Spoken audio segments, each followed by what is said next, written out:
meus amigos. Para quem não me conhece, eu sou a professora Flávia Campos, sou professora de Direito Administrativo aqui do Supremo TV e vim conversar um pouquinho com você sobre o edital de Direito Administrativo para o curso de formação de oficiais da Polícia Militar, para o CFO. A prova está lá no seu edital, ela vai ser no dia 29 de setembro de 2016, ou seja, está na hora de começar a se preparar. E dentro do seu edital eu tenho diversos pontos tratando de direito administrativo. Quero te dar algumas dicas, alguns pontos específicos que estão lá no seu edital.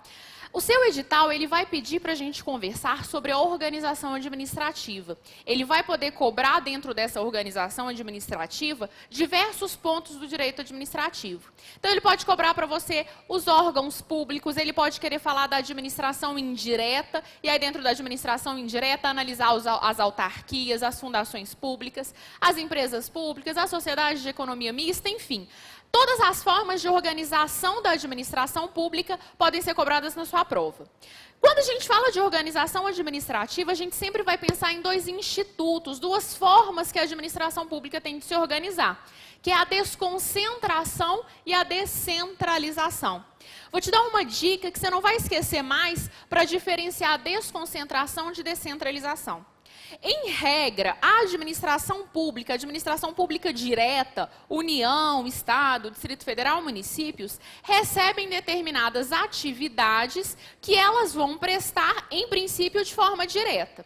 Só que pode acontecer da administração pública resolver criar um órgão público que vai ser uma divisão interna dentro de uma pessoa jurídica e passar para esse órgão público uma determinada atividade. Então, a administração pública, a pessoa jurídica, a União, por exemplo, pode criar órgãos públicos, que são divisões internas dentro da pessoa jurídica, a União, e passa para cada órgão público uma determinada atividade.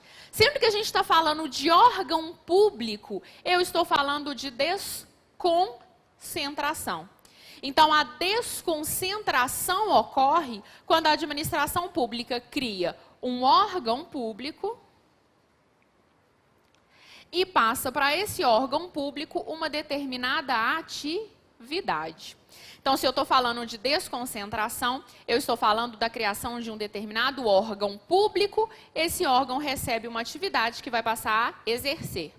Cuidado que o órgão público, ele não é uma nova pessoa jurídica, o órgão público não tem personalidade jurídica.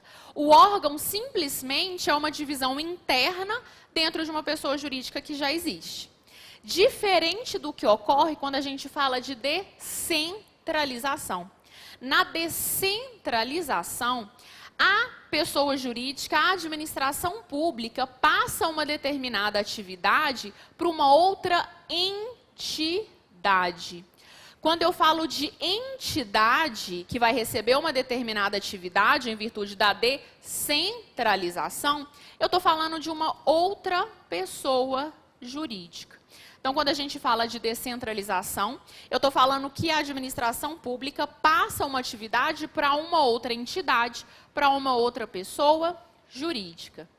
Essa outra pessoa jurídica que recebe uma determinada atividade, ela pode ser criada pela administração pública direta. Então, a União resolve criar uma nova pessoa jurídica através da descentralização e passa para ela uma determinada atividade. Cria, nesse caso, a administração pública indireta. A administração pública indireta ocorre, então, quando eu crio uma nova entidade através da descentralização e passo para ela uma determinada atividade.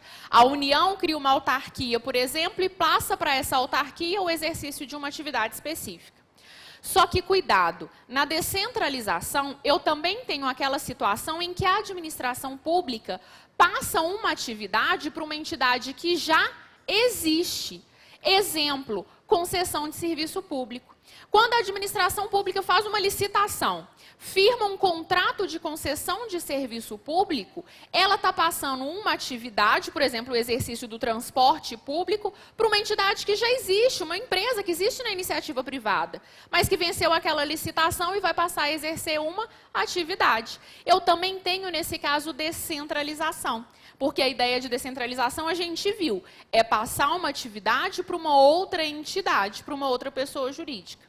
Seja uma pessoa jurídica da administração pública indireta, que vai ser criada para exercer uma determinada atividade, seja uma entidade que já existe, por exemplo, concessionária, permissionária de serviço público.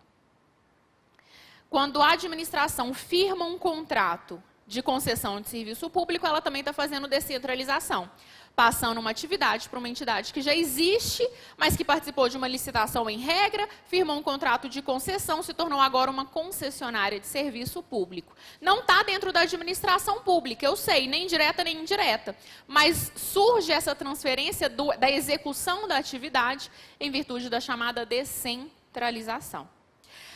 Outro ponto que é importantíssimo dentro do seu edital, dentro dessa ideia de organização administrativa, é entender a chamada teoria do órgão. A gente viu que a administração pública, ela pode criar órgãos públicos através da desconcentração e passar para esse órgão público uma determinada atividade. Agora, você concorda comigo que a administração pública, quando ela cria um órgão público, esse órgão público vai ser preenchido por servidores públicos.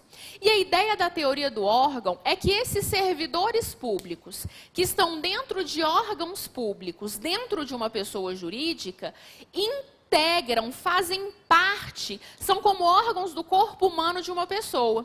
Então, se eu vou me imaginar, estou dentro de uma pessoa jurídica, eu vou pensar na pessoa jurídica União.